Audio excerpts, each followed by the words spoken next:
Je reprends donc d'abord la question de la religion. Problème, l'Asie, la Chine et l'Inde n'ont pas eu besoin du christianisme et de l'islam pour être là où ils sont. D'où vient-il que les Africains soient accrochés au christianisme et à l'islam pour s'en sortir? Le juif est juif, l'arabe est arabe. Vous entendez l'Europe chrétienne? Elle ne veut pas se faire avec l'islam. D'où vient-il que les Africains veulent être africains en n'ayant pas de religion à eux?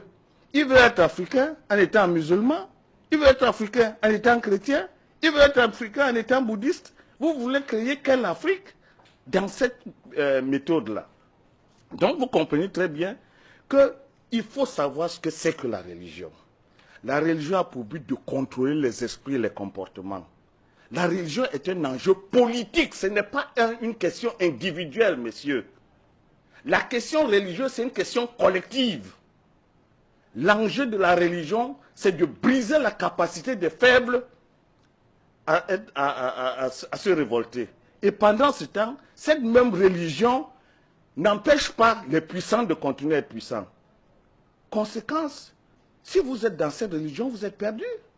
Qui plus est, ces religions sont des prétentions. Vous avez écouté tout à l'heure notre ami Balok. C'est une hérésie de dire que Jésus va vous sauver ou Mahomet. D'abord, Jésus et Mahomet doivent être aux arrêts. Pourquoi aux arrêts? Voilà des personnes qui ont la prétention d'avoir eu Dieu en esprit et qui ont organisé des religions qui ont conduit au génocide. Qui paye la facture?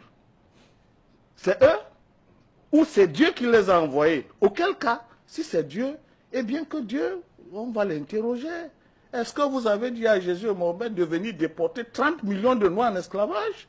Est-ce que vous avez dit à Mahomet de venir mettre en esclavage 8 millions de Noirs? La question est très sérieuse. Ne nous laissons pas embarquer dans des sites mentaux qui n'ont aucun sens. Ce sont des hérésies mentales. Et mon mot n'est pas mal choisi. Il pèse fort. Il n'existe pas un individu sur cette planète Terre qui dise que Dieu m'a dit. L'Afrique a vécu 100 000 ans d'histoire sans qu'il y ait une autre nation, une autre culture.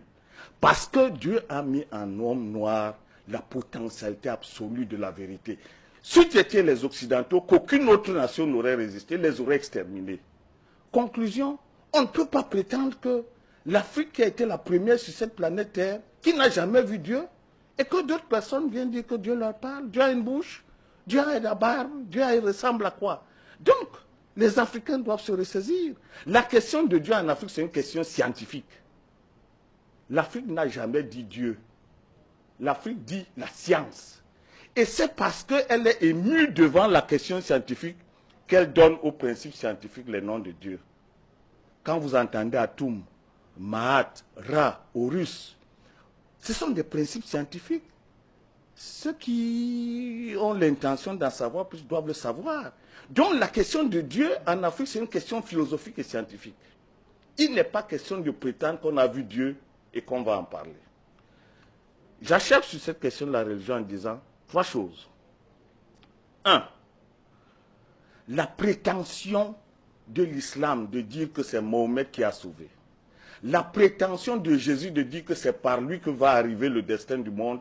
Voilà la première base de division la plus fervente de l'humanité. Ce sont des religions exclusivistes. Le seul fait que chacun prétende que tu ne passes pas par moi, tu ne vas pas voir Dieu, tu es perdu.